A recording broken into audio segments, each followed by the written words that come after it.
Clothes are the ultimate form of visual communication. By looking at the way people dressed, we can learn not only about them as individuals, but about the society they lived in. I'm Amber Butchart, fashion historian, and in the words of Louis XIV, I believe that fashion is the mirror of history.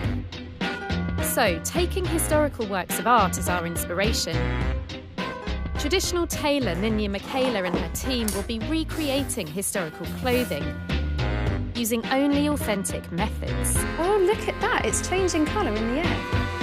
And I'll be finding out what they tell us about the people who wore them. I'm assuming the king wouldn't be dressing himself though, right?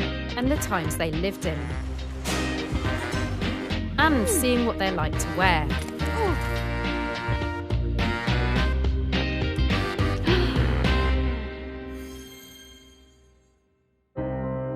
For almost 200 years, this painting was described simply as a portrait of Lady Elizabeth Murray, and it was assumed her unidentified companion was a maid.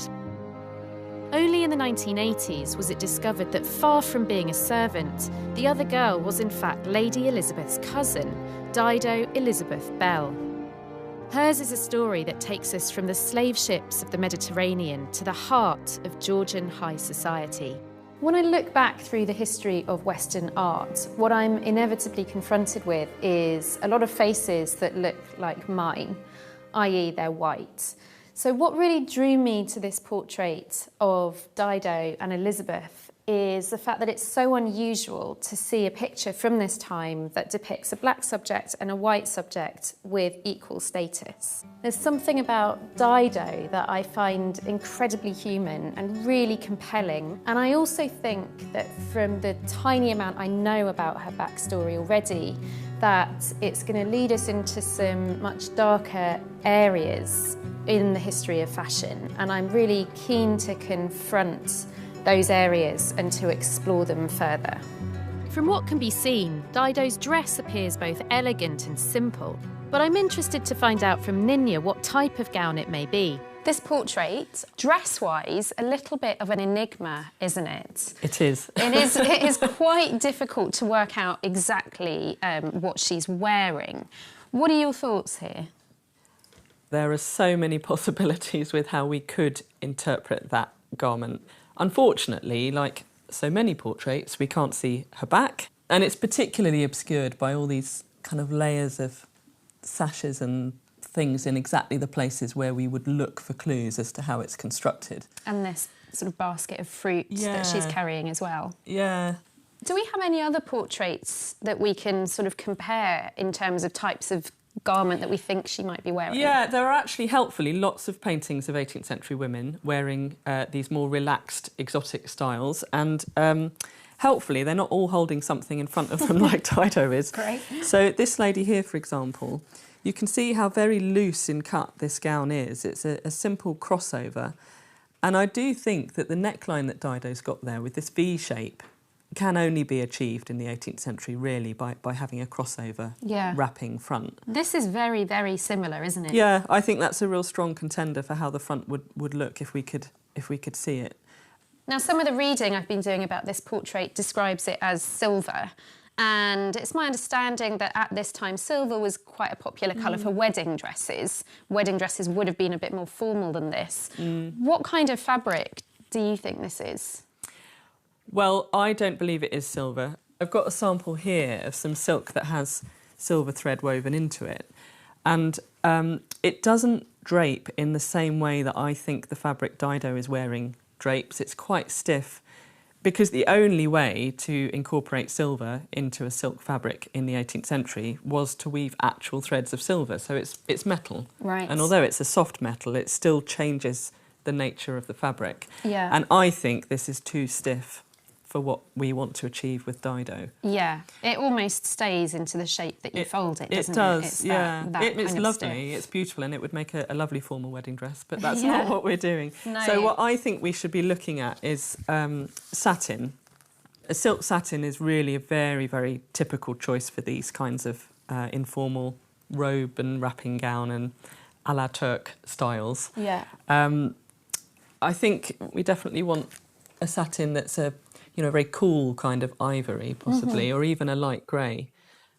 which could be interpreted as silver, but not actual silver. We have very little information with which to piece together Dido's story. But what we do know is that she was born in 1761, the illegitimate daughter of Captain John Lindsay and Maria Belle, an enslaved African woman on a Spanish ship captured by Lindsay.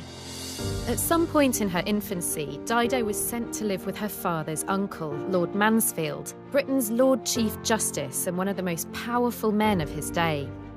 I'm keen to find out if the portrait can unwrap any secrets of Dido's life. So I'm meeting art historian Vicky Coltman at Scone Palace, Lord Mansfield's birthplace, where the painting now hangs. Now, I've completely fallen in love with this portrait, but I'm very interested to hear you contextualise this for me.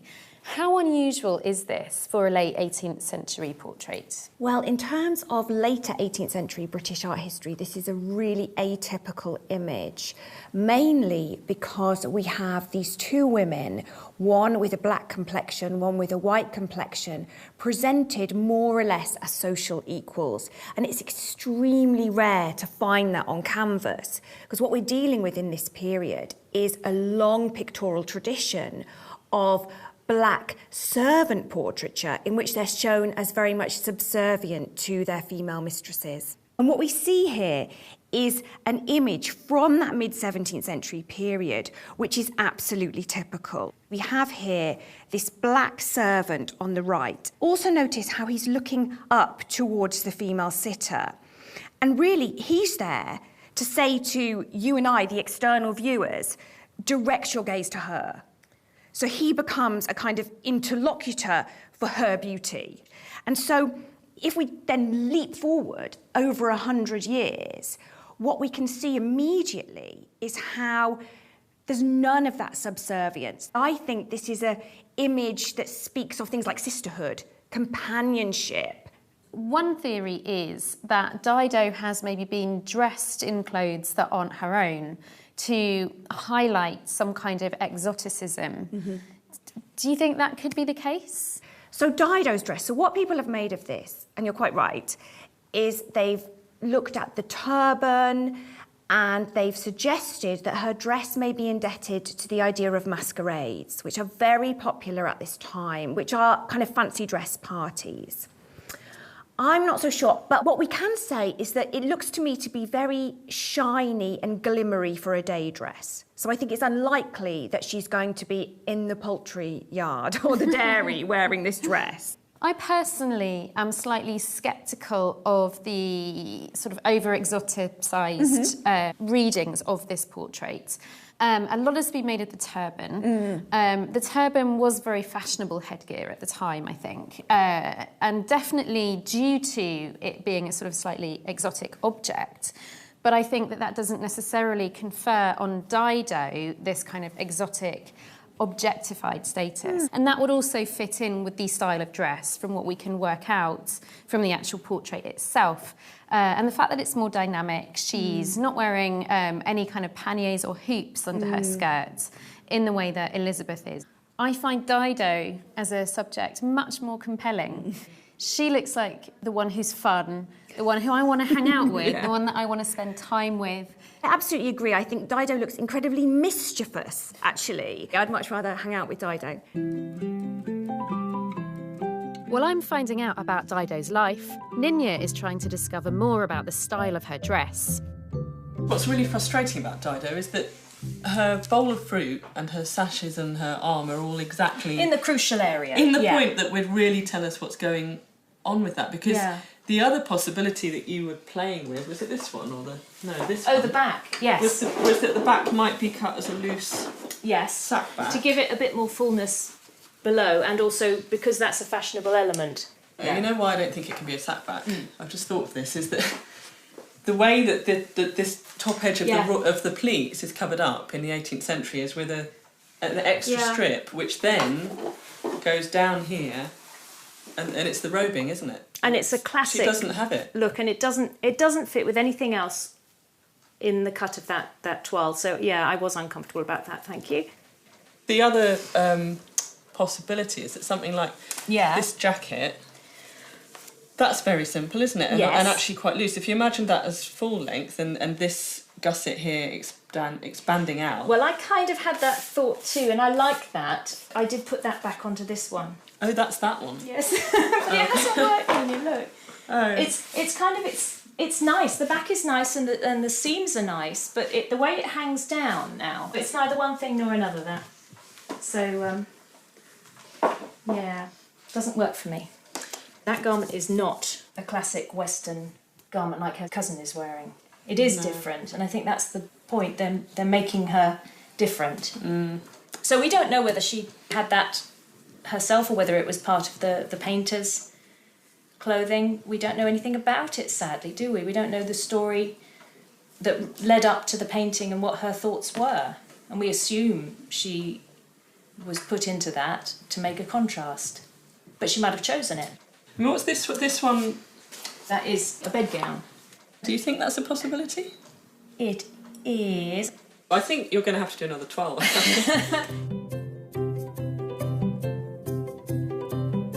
Well, we have the new 12. What I really like is this all-in-one Yes. sleeve. I think it's just the most convincing. Yeah. And hers isn't actually huge. Some of them are very big, but hers You is could not probably make that a little bit smaller. smaller. And that I think. definitely and that tight, small. that's really Yeah. snug on her, isn't it? With it. Yes, and it really runkles down. It must have a little button or something Yeah. there, I think. Yeah. 312's lucky. Oh, thank goodness. Raised by the Mansfields alongside her cousin, Lady Elizabeth, Dido grew up in luxury at Kenwood House, a world away from the experiences of most black people in England at the time. S.I. Martin is an expert on black British history, and I'm hoping he can tell me more about Dido's life at Kenwood. This is, a far cry from the way that most people in Georgian Britain would have grown up. But I would imagine that for a black woman, it's especially unusual. There was something very particular about Dido's situation, though it wasn't unique. There were other black people, particularly people of mixed background, who had, similar to Dido's own parentage, one white male father and usually a black enslaved mother, who were lucky enough to enjoy some degree of the luxuries that Dido would have enjoyed. But it's true to say that her experiences overall were very different from the vast majority of black people living in Britain at the time. And she worked within the grounds as Yeah. well, doesn't she, at the home? Was that usual? Yeah, work of the sort that Dido was engaged in, low-level household duties, looking after the dairy, working with Lord Mansfield, note-taking, light accounts. These would be the occupations of a gentlewoman of the period, and perhaps Dido considered herself as such, but they wouldn't have been the duties with which the lady of the house would have bothered herself, and I doubt very much if Lady Elizabeth would have had anything to do in those domains at all. One interesting feature of the likeness of Dido in the painting is that she is wearing both a turban and an ostrich feather. Yeah. And although at the time the wearing of turbans had become quite fashionable amongst some parts of the upper classes, it's also a signifier for a lot of young black people in domestic service. So Dido's life here at Kenwood, her family, the relationships that they had, she was clearly cared for. Although we know that she was fawned on and that she was a great favourite and confidant of Lord Mansfield, Dido is illegitimate. She did not always dine with her blood relations, as they were. She is definitely outside family. This would have been a very difficult issue just to negotiate socially and culturally, to meet others outside the family, even within the family. It would have caused problems, and that would have set her apart. I'm starting to get more of a sense of Dido's world, but I feel that many of the details of her life are still hidden. Last time I saw Ninya, details of the dress were proving equally elusive, so I'm looking forward to finding out what decisions have been made. This is the pattern. It's a very common style amongst various ethnic garments across the world. It's the idea that you want to use as much of the material as possible, have no wastage at all because materials are very expensive and time-consuming to make, and it's making the most of the materials as you cut, so planning ahead. So if you look at this, this is the neck. It's going to come out of there. Yeah.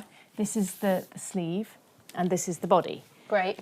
And this piece that we cut out of there to make the sleeve fits very cunningly down here. Ah, that's clever, isn't it? Yeah, to increase the size of the skirt. I see. The joy of it is, because it's such a simple cut, all the beauty is going to come from the material itself. And it is so beautiful, this It satin. is wonderful. Excellent. I cannot wait to see it. Wow, look So at you that. can see how you could interpret that as silver. Yeah, And absolutely. it's not, it's just I mean, pure silk, but... it does look silvery, Yeah. doesn't it? It really Yeah. does. Very It's a pleasing. very pale grey, but it's pure silk and there's no actual metal thread in it. So it's going to be ever so soft and drapey and gorgeous. Yeah, it's just absolutely beautiful when it... Has wonderful sort of- depth, doesn't it? Yeah, it really does. It really does. So this is looking very exciting. Yes, I've done about 6 versions of this Wow. turban, but using muslin rather than the real silks. So here I'm just doing the draping of this line here. So would you like to have a go at trying to emulate that Yeah. feat there? Oh, So I'd love to. you want to pull this back on itself like that. Okay. So, and I'll then hold will it it all for be you. pinned? How is Yeah. it going to be sort of secured? Once we've played around with it and draped it happily, then I'll sew it so that you can't see the stitching. I see. Right, right. Which will also be helped with disguising it because of the jewels on her turban. Yeah. So if there are any stitches that can't be helped but to be seen, then they'll be covered with jewels. Right. So, Oh, that looks fab. I love those pleats. So I'll just pin it a bit here so that doesn't move. now my instinct is to try to make it a bit more elaborate and use this to create some kind of like fan shape at the side or at the back, but that wouldn't be quite accurate, would it? No, this is quite a subtle little addition, I think. You don't always need so much accessorising to... I have to disagree, I must say. So will this all form the lining? Will we be Yes. tucking this in on itself to Yeah. create the lining? And then once it's all pinned, I'll sew around the outside. So it'll be like a proper brim. Yeah. This is fun, this bit. You can see immediate returns doing this. It's quite satisfying. I think that's rightly pinned, so we'll just put it on there. Look at that. Lovely. Happy Fabulous. with that? Yeah. Very little written evidence of Dido's life exists, but she does appear in the household account books still held at Kenwood House, and I've been given special permission to see them. Well, I'm here in the glorious surroundings, this amazing neoclassical room, which is the library that Dido would have spent quite a lot of time in. What I've got here is some of the household accounts. And so in here we do get some very small glimpses of Dido's life. Dido, quarter allowance due October the 4th, £5. So she was given £20 a year, paid in quarterly instalments. Towards the end of the 1780s, Dido's allowance was also supplemented by birthday gifts and Christmas gifts as well. We can see one here, to Dido at Christmas, by Lord Mansfield's order. Now this one is probably my all-time favourite, washing and glazing Dido's bed. Now, what that tells us is that likely her bed was decorated with chintz hangings. Now, chintz was glazed fabric and was very, very fashionable at this time as well. So it does give us a sort of insight into Dido's world, into Dido's life here. While the account books give us a tantalising peek into Dido's home life, we get a more tangible insight from the diary of Thomas Hutchinson, an American visitor to Lord Mansfield. A black came in after dinner and sat with the ladies, and after coffee walked with the company in the gardens, one of the young ladies having her arm within the other. She is neither handsome nor genteel, pert enough. He calls her Dido, which I suppose is all the name she has. He knows he has been reproached for showing fondness for her. I dare say not criminal. Hutchinson's attitude highlights Dido's position perfectly.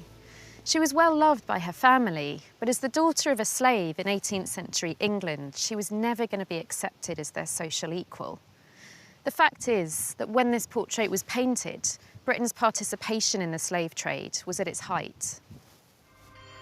By the 18th century, demand for English cotton was booming. Easily washable and colourful, it was becoming the fashion fabric of choice for the middle classes and a valuable trading commodity driving the Industrial Revolution. However, the great wealth this brought the nation was built upon enslaved labour in Britain's colonies.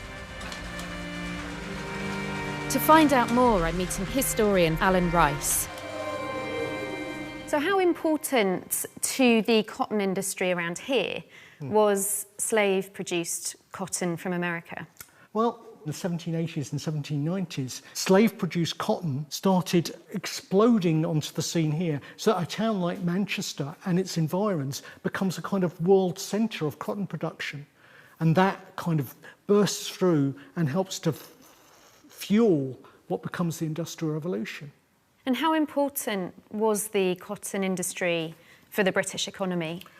Very, very important. If you look at 1780, it's 2 or 3% of the exports from Britain are finished cotton goods.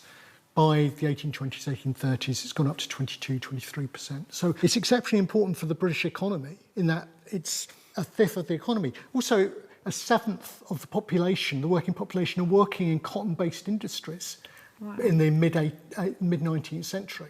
We don't tend to think of Britain as having such involvement in slavery, because with America you can still go and visit the old plantations and there's more of a sort of physical legacy.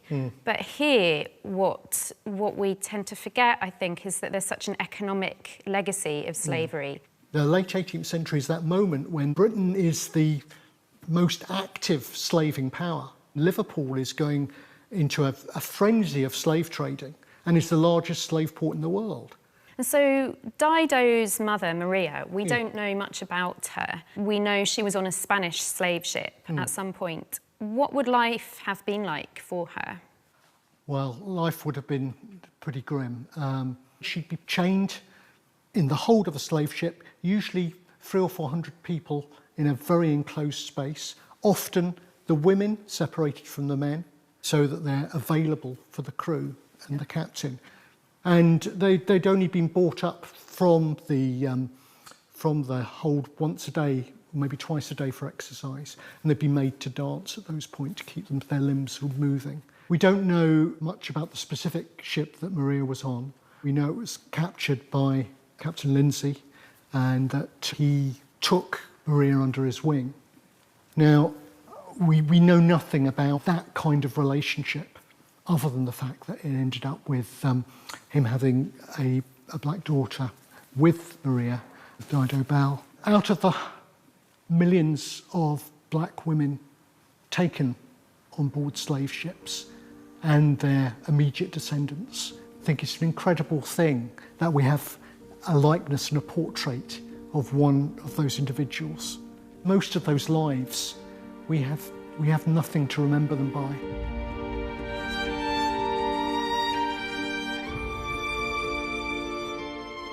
As Lord Chief Justice, Dido's great-uncle was one of the most powerful legal voices of the century. His ruling granting freedom to an escaped slave, James Somerset, is considered one of the most significant milestones of the abolition movement. In his will, as well as leaving her some money, Lord Mansfield wrote, "I confirm to Dido Elizabeth Belle her freedom." Despite his landmark ruling, slavery wasn't abolished in the British Empire for another 40 years. No one was more aware of Dido's precarious position than her great-uncle. At times, learning about Dido has been an emotional experience, and I'm looking forward to seeing the gown of this once-forgotten, vivacious young woman be brought back to life.